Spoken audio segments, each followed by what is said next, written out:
Boa tarde a todos. Estamos domingo, 3 de agosto de 2025, depois de Cristo.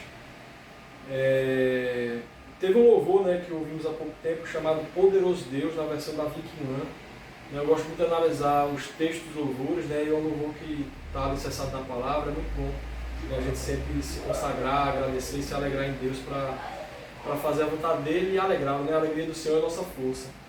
Eu vou trazer algumas mensagens iniciais do Antigo Testamento, porque é muito importante para quem traz, quem leva a mensagem, conhecer um pouco mais de Deus com a palavra dele, que a palavra dele é viva. Inclusive isso é falado nesse capítulo, Deuteronômio, capítulo 32. Deuteronômio, capítulo 32, versículos 1 a 4. Escutem, ó céus, e eu falarei, ouçam, ó terra, as palavras da minha boca, que o meu ensino caia como chuva e as minhas palavras desçam como orvalho, como chuva branda sobre o pasto novo, como galhos sobre terras plantas. Proclamarei o nome do Senhor, louvem a grandeza do nosso Deus. Ele é a rocha, as suas obras são perfeitas, e todos os seus caminhos são justos. É Deus fiel que não comete erros, justo e reto Ele é. Deuteronômio capítulo 32, versículos 39 a 47. Vejam agora que eu sou único, eu mesmo. Não há Deus além de mim. Faço morrer e faço viver. Feri e curarei. E ninguém é capaz de livrar-se da minha mão. Ergo a minha mão para os céus e declaro, juro pelo meu nome, que quando eu afiar minha espada refulgente e a minha mão empunhá-la para julgar, eu me vingarei dos meus adversários e retribuirei aqueles que me odeiam. Embeberei as minhas flechas em sangue, enquanto a minha espada devora a carne, o sangue dos mortos e dos cativos, as cabeças dos líderes inimigos. Cantem de alegria, ó nações, com o povo dele, pois ele vingará o sangue dos seus servos. Retribuirá com vingança os seus adversários e fará propiciação por sua terra e por seu povo. Moisés veio com Josué, filho de Nun, e recitou todas as palavras dessa canção na presença do povo. Quando Moisés terminou de recitar todas as palavras de todo Israel, disse-lhes, guardem no coração todas as palavras que hoje lhes declarei solenemente, para que ordenem aos seus filhos que obedeçam fielmente a todas as palavras desta lei. Elas não são palavras inúteis, são a sua vida. Por meio delas vocês viverão muito tempo na terra, da qual tomarão posse do outro lado do Jordão. Então essa palavra de Deus, elas não são palavras inúteis, mas são a sua vida, ela vale, a palavra de Deus é profunda, ela vale para todos os tempos e vale para nós também. Não é à toa que no Novo Testamento nós temos essa mensagem, dita com outras palavras que eu também vou compartilhar a seguir. Hebreus capítulo 13, versículo 8. Jesus Cristo é o mesmo ontem, hoje e para sempre. Lembremos, o Senhor, Ele é o mesmo ontem, hoje e eternamente. A gente sabe que Jesus veio humilde, veio manso, Ele veio trazendo a palavra de Deus viva para todos. Mas a palavra de Jesus também trouxe a justiça, a gente não pode esquecer disso. Não é porque Jesus não matou aqui em terra, agindo com justiça, matou ímpios ou matou pessoas que cometeram pecados, como o próprio povo de Deus fazia para exercer a justiça de Deus aqui na terra sobre pessoas que cometiam certos pecados. Não é porque Jesus não fez isso que a palavra dele não vai se cumprir, ou que se mudou o caráter, a essência e os atributos de Deus. Então, 1 Coríntios capítulo 15, versículos 1 e 2. Irmãos, quero lembrar-lhes o evangelho que lhes preguei, o qual vocês receberam e no qual estão firmes. Por meio desse evangelho vocês são salvos, desde que se apeguem fielmente à palavra que lhes preguei. Caso contrário, vocês têm crido em vão. Em 1 João capítulo 4, versículo 9, foi assim que Deus manifestou seu amor entre nós, enviou seu Filho unigênito ao mundo, para que pudéssemos viver por meio dele. Os que aceitam Jesus, viver por meio dele significa o quê? Se santificar e buscar imitá-lo, buscar fazer as obras que ele fez aqui na terra, para que a gente venha estar com ele por toda a eternidade. Em João capítulo 14, versículos 15 e em seguida o versículo 21. Se vocês me amam, obedecerão os meus mandamentos. Isso é o versículo 15. Versículo 21. Quem tem os meus mandamentos e lhes obedece, esse é o que me ama. Aquele que me ama será amado por meu Pai, e eu também o amarei e me revelarei a ele. Romanos capítulo 2, versículos 6 a 13. Deus retribuirá a cada um conforme o seu procedimento. Ele dará vida eterna aos que persistindo em fazer o bem, buscam glória, honra e imortalidade, mas haverá ira e indignação para os que são egoístas, que rejeitam a verdade e seguem a injustiça. Haverá tribulação e angústia para todo ser humano que pratica o mal, primeiro para o judeu, depois para o grego. Mas glória, honra e paz para todo que pratica o bem, primeiro para o judeu, depois para o grego. pois em Deus não há parcialidade. Todo aquele que pecar sem a lei também perecerá. E todo aquele que pecar sob a lei, pela lei será julgado. Porque não são os que ouvem a lei que são justos aos olhos de Deus, mas os que obedecem à lei, estes serão declarados justos. Estamos falando aqui do Novo Testamento. Nós temos leis, mandamentos, nós temos ordenanças do Senhor Jesus e a gente tem que se ater e cumpri-las, né? Fazer a vontade de Deus aqui na terra, o obedecendo, porque se nos obedecemos Jesus, nós estamos também o amando. E se a gente está o amando, nós estamos o aguardando. E ele vai levar consigo aqueles que o aguardam, né, quando ele vier, né, em plenitude, né, com todo o poder para exercer juízo sobre a terra. Em Romanos capítulo 12, versículo 19, amados, nunca procurem vingar-se, mas deixem com Deus a ira, pois está escrito, minha é a vingança, eu retribuirei, diz o Senhor. Levítico capítulo 5, versículo 17, se alguém pecar fazendo o que é proibido em qualquer dos mandamentos do Senhor, ainda que não o saiba, será culpado e sofrerá as consequências da sua iniquidade. Isso também está no Antigo Testamento, né? Levítico capítulo 5, versículo 17. Porque Deus é o mesmo, a palavra dele é pura, santa. A gente sabe que Deus ele foi preparando, né, para que hoje tenhamos essa plenitude de conhecimento que ele nos forneceu por meio da palavra de Deus. Então que busquemos cada vez mais, né, o Senhor e nos aproximar dele. Em Levítico capítulo 24, versículo 10 a 20. Aconteceu que o filho de um israelita e de um egípcio, aqui estamos no Antigo Testamento, Deus é imutável, Deus exerce juízo. Antigamente, no Antigo Testamento, tinham pessoas que sofriam o juízo da morte, por exemplo, por terem cometido certos pecados, sim. Isso, em alguns casos, é dito na palavra de Deus que até a ira de Deus era diminuída, né, quando se exercia juízo aqui na terra por meio, né, de profetas ou de pessoas usadas por Deus para realizar, né, a justiça de Deus aqui na terra sobre alguma pessoa que cometeu alguma impiedade, algum pecado. Deus é o mesmo. Então vamos a seguir. Levítico capítulo 24, versículo 10 a 20. Aconteceu que o filho do israelita e do egípcio, né, ele era mestiço, saiu e foi para o meio dos israelitas. No acampamento houve uma briga entre ele e o israelita. O filho da israelita blasfemou o nome de quem? O nome do Senhor, com uma maldição. Então o levaram a Moisés. O nome da sua mãe era Selomite, filha de Dibre, da tribo de Dan. Deixaram-no preso até que a vontade do Senhor lhes fosse declarada. Então o Senhor disse a Moisés, leve o que blasfemou para fora do acampamento. Todos aqueles que ouviram a maldição que ele fez contra o nome do Senhor, todos aqueles que ouviram, colocarão as mãos sobre a cabeça dele e a comunidade toda o apedrejará. Diga aos israelitas, se alguém amaldiçoar seu Deus, será responsável pelo seu pecado. Quem blasfemar o nome do Senhor terá que ser executado. A comunidade toda o apedrejará, seja estrangeiro, seja natural da terra. Se blasfemar o nome, terá que ser morto. Se alguém ferir uma pessoa a ponto de matá-la, terá que ser executado. Quem matar um animal fará restituição vida por vida. Se alguém ferir o seu próximo, deixando defeituoso, assim como ele fez, será feito. Fratura por fratura, olho por olho, dente por dente. Assim como feriu o outro, deixando defeituoso, assim também será ferido. O que eu quero dizer é porque a gente tem que entender que Deus é o mesmo. Deus exerce juízo aqui na terra, inclusive por meio de pessoas, como o próprio profeta Elias, que teve que exterminar profetas que adoravam outro Deus, né, profetas de Baal, né, e tantos outros casos já ocorreram no Antigo Testamento. Mas observe que agora no Novo Testamento, Jesus mesmo nos disse que do Senhor é a vingança, Ele retribuirá. Então por isso a gente usa as ferramentas que Jesus nos deu, amando inclusive quem seja inimigo nosso. Porque se a gente tem fé em Jesus, a gente sabe que Ele vai fazer, Ele vai exercer juízo, vai exercer a justiça, né, que é poderoso. Não é à toa que o próprio apóstolo Paulo falou que terrível coisa é cair nas mãos de Deus vivo. Então por isso a gente tem que cada vez mais ter temor, tremor, ter amor diante do nosso Senhor Jesus, para que a gente venha fazer a vontade dEle. Coisas básicas mesmo. Se o nosso Senhor nos ensina, olha, seja honesto, seja humilde, seja bom, sejamos. É uma coisa tão fácil a gente poder fazer isso. Então a gente tem que buscar isso cada vez mais. A gente tem que entender que somos pecadores, não merecemos, mas a graça do nosso Senhor, né, pode ser derramada sobre nós se já estivermos no livro da vida dele, para a gente poder estar com ele por toda a eternidade. Vamos dar prosseguimento com o Novo Testamento, Mateus capítulo 17, versículo 17. Respondeu Jesus, a palavra do nosso Senhor Jesus: ó geração incrédula e perversa, até quando estarei com vocês? Até quando terei que suportá-los? Aí isso foi porque tinha um menino endemoniado, que Jesus, né, expulsou o demônio sobre aquele menino ficou são.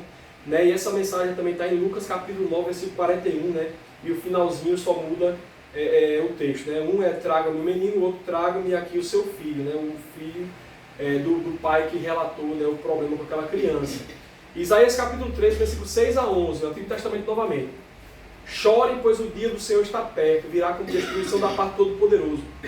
Por isso, todas as mãos ficarão trêmulas, o coração de todos os homens se derreterá, ficarão apavorados, dores e aflições os dominarão, eles se contorcerão como a mulher em trabalho de parto, olharão chocados uns para os outros como os rostos em fogo. Vejam, o dia do Senhor está perto, dia cruel, de ira e grande furor para devastar a terra e destruir os seus pecadores. As estrelas do céu e as suas constelações não mostrarão a sua luz, o sol nascente escurecerá e a lua não fará brilhar a sua luz. Castigarei o mundo por causa da sua maldade, e os ímpios pela sua iniquidade. Darei fim à arrogância dos altivos e humilharei o orgulho dos cruéis. Isso já no Antigo Testamento, o profeta Isaías já trazendo a mensagem de Deus, né? De que Deus exercerá justiça sobre os povos, né? E isso está inclusive no Antigo Testamento. Em Apocalipse, Novo Testamento, capítulo 2, versículo 26 a 29, né? Já estamos na metade da mensagem. Aquele que vencer e fizer a minha vontade, até o fim darei autoridade sobre as nações. Mais uma promessa do Senhor para aquele que vencer, né? Os cristãos, os santos que o buscam cada vez mais. A pessoa diz os santos de Deus, né? Mas a gente sabe que aqui na terra a gente tem que ter muito cuidado quando diz eu sou santo. É muito mais cuidadoso e prudente dizer eu estou buscando a santidade. Por quê? Porque se a gente diz que está sem pecado, a gente está mentindo e está se trazendo até problema, né, sobre nós. Então a gente busca, mesmo que a pessoa esteja num grau de santidade muito mais alto do que todas as pessoas do próprio país, a pessoa tem que dizer eu estou buscando a santidade. É a minha recomendação, por quê? Porque aqui na terra basta a pessoa passar por um carro, aquele que outro carro vem com muita velocidade, né? Aí bate no retrovisor, bate alguma coisa e foge. Basta aquele pensamento de ira, nossa, esse homem está errado, e a pessoa ficou um pouquinho irada, isso já é pecado. É a palavra de Deus que diz. Então, às vezes, um deslize, a pessoa pecou em pensamento, a pessoa pecou. Né? Mas a pessoa tem que buscar cada vez mais santidade, e pensou algo errado, pede perdão ao Senhor Jesus, né? E entende que aquilo aconteceu, né? E Deus vai resolver os problemas, e a pessoa até ora, pede a Deus, Deus tem misericórdia sobre aquele homem que saiu correndo. Não sabemos o que aconteceu, se ele estava só correndo alguém ou não. Então é isso, a palavra de Deus diz para a gente agir assim, porque são as ferramentas que o Senhor Jesus nos ensinou aqui na terra. Então vamos adiante. Apocalipse capítulo 2, versículos 26 a 29, Novo Testamento. Aquele que vencer e fizer minha vontade, até o fim darei autoridade sobre as nações. Ele as governará com cetro de ferro e as despedaçará a um vaso de barro. Eu lhes darei a minha autoridade que recebi, a mesma autoridade que recebi a autoridade do meu Pai. Também lhe darei a estrela da manhã. Aquele que tem ouvidos ouça o que o Espírito diz às igrejas. Observe, o cetro de Jesus, quando trouxer juízo aos povos, não vai ser um cetro com detalhe, com ornamentação em ouro, pedras preciosas, não. É um cetro de ferro porque ele vai ser juízo, justiça. Então é uma palavra muito forte. Quando a gente lê cetro de ferro, a gente pensa, eu mesmo uma vez já bati com o martelo no meu dedo e eu sei a dor que foi. O martelo é uma coisa pequena, né, com ferro, mas causa dor. Então quem não tem Deus vai passar por dor, como passava no Antigo Testamento. Mas entenda uma coisa, o próprio Deus Todo-Poderoso exercendo justiça sobre a terra é o que Paulo disse. Terrível coisa é cair nas mãos do Deus vivo. Né? Então vamos adiante. Aquele que tem ouvidos ouça o que o Espírito diz à igreja. Né? Apocalipse capítulo 2, agora Apocalipse capítulo 19, versículo 15. Da sua boca saiu a espada afiada com a qual ferirá as nações. Ele as governará com cetro de ferro. Ele pisa o lagar do vinho do furor da ira do Deus Todo-Poderoso. Lucas capítulo 12, versículos 46 a 50. O Senhor daquele servo virá no dia em que ele não espere, numa hora que não sabe, o punirá severamente e lhe dará um lugar com os infiéis. Isso aqui é um servo, né, uma pessoa que pode estar se dizendo cristã, mas está desobedecendo o Senhor. E Deus disse que ele não vai dar salvação a quem age como impiedoso, como infiel. Né? Aquele servo que conhece a vontade do seu Senhor e não prepara o que ele deseja, nem o realiza, receberá muitos açoites. Mas aquele que não a conhece e pratica coisas merecendo de castigo, receberá poucos açoites. A quem muito foi dado, muito será exigido, e a quem muito foi confiado, muito mais será pedido. A gente viu aqui que uma pessoa foi apedrejada no Antigo Testamento porque amaldiçoou o nome do Senhor. Mas também sabemos que no Antigo Testamento, os filhos de Arão, 2 filhos de Arão, fizeram fogo profano diante de Deus, né? E os 2 foram fulminados na hora. Então quem leva a palavra tem que ter muito cuidado, porque o rigor, o juízo de Deus sobre aqueles que pregam é ainda maior do que as pessoas que estão porventura ali na congregação, né, recebendo da palavra de Deus. Então tenhamos o temor, o cuidado de levar a palavra de Deus como ela é, inclusive falando da justiça de Deus, que ela tem que ser dita a todas as pessoas. Jesus disse, versículo 49, vim trazer fogo à terra como gostaria que já estivesse aceso, mas tenho que passar por um batismo e como estou angustiado até que ele se realize. Isso antes de Jesus passar, né, pela morte de cruz. Apocalipse capítulo 1, versículo 17 e 18. Quando vi, né, João, apóstolo João dizendo, quando vi, né, caí aos seus pés como morto. Então ele colocou sua mão direita sobre mim e disse, não tenha medo, eu sou o primeiro e o último. Sou aquele que vive. Eu estive morto, mas agora estou vivo para todo sempre. E tenho as chaves da morte e do Hades. Efésios capítulo 1, versículo 4 a 11. Porque Deus nos escolheu nele antes da criação do mundo para sermos santos e irrepreensíveis em sua presença. Em amor nos predestinou para sermos adotados como filhos por meio de Jesus Cristo, conforme o bom propósito da sua vontade, para o louvor da sua gloriosa graça, a qual nos deu gratuitamente no amado. Nele temos a redenção por meio do seu sangue, o perdão dos pecados, de acordo com as riquezas da graça de Deus, a qual ele derramou sobre nós com toda sabedoria e entendimento, e nos revelou o mistério da sua vontade, de acordo com o seu bom propósito que ele estabeleceu em Cristo. Isso é, de fazer convergir em Cristo todas as coisas, celestiais ou terrenas, na dispensação da plenitude dos tempos. Nele fomos também escolhidos, tendo sido predestinados conforme o plano daquele que faz todas as coisas segundo o propósito da sua vontade. Em Colossenses capítulo 1, versículos 15 a 23, ele é a imagem de Deus invisível, o primogênito de toda a criação, pois nele foram criadas todas as coisas dos céus e na terra, as visíveis e as invisíveis, sejam tronos, soberanias, poderes, autoridades, todas as coisas foram criadas por ele e para ele. Ele é antes de todas as coisas e nele tudo subsiste. Ele é a cabeça do corpo, que é a igreja, é o princípio e o primogênito dentre os mortos, para que em tudo tenha supremacia. Pois foi do agrado de Deus que nele habitasse toda a plenitude e por meio dele reconciliasse consigo todas as coisas, tanto as que estão na terra quanto as que estão nos céus, estabelecendo a paz pelo seu sangue derramado na cruz. Antes vocês estavam separados de Deus, em suas mentes eram inimigos por causa do mau procedimento de vocês, mas agora ele os reconciliou pelo corpo físico de Cristo, mediante a morte, para apresentá-los diante deles santos, inculpáveis e livres de qualquer acusação, desde que continuem alicerçados e firmes na fé, sem se afastarem da esperança do Evangelho, que vocês ouviram e que tem sido proclamado a todos os que estão debaixo do céu. Esse é o Evangelho do que eu, Paulo, me tornei ministro. Romanos capítulo 11, versículos 33 a 36, já estamos perto de encerrar aqui, última página. Ó profundidade da riqueza, da sabedoria e do conhecimento de Deus, quão insondáveis são os seus juízos e inescrutáveis os seus caminhos. Quem conheceu a mente do Senhor, quem lhe foi o seu conselheiro, quem primeiro lhe deu para que ele o recompense? Pois dele, por ele e para ele são todas as coisas. A ele seja a glória para sempre. Amém. Romanos capítulo 5, versículos 20 e 21. A lei foi introduzida para que a transgressão fosse ressaltada, mas onde aumentou o pecado, transbordou a graça, a fim de que, assim como o pecado reinou na morte, também a graça reine pela justiça para conceder vida eterna, mediante Jesus Cristo nosso Senhor. Muitas pessoas trazem esse versículo isolado, que onde aumentou o pecado, transbordou a graça, mas o apóstolo Paulo já trouxe a explicação no Romanos 6, versículos 1 e 2, o que? Em Romanos capítulo 6, ou seja, o versículo seguinte, o capítulo seguinte, capítulo 6, versículos 1 e 2.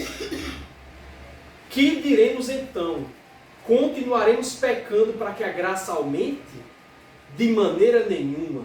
Nós, os que morremos para o pecado, como podemos continuar vivendo nele? Então, quando se diz onde aumentou o pecado, transbordou a graça, não quer dizer que as pessoas que aceitam Jesus podem continuar em pecado, não. É o que Paulo falou pelo Espírito Santo de Deus em Romanos capítulo 6, versículos 1 e 2. Que diremos então? Continuaremos pecando para que a graça aumente? De maneira nenhuma. Nós, os que morremos para o pecado, como podemos continuar vivendo nele? E para encerrar, né, que a graça do Senhor Jesus Cristo, o amor de Deus, a comunhão do Espírito Santo, seja com cada um de nós, em nome do nosso Senhor Jesus Cristo. Amém. Deus abençoe todos que amam o nosso Senhor Jesus. Amém. Calma aí, deixa eu parar aqui.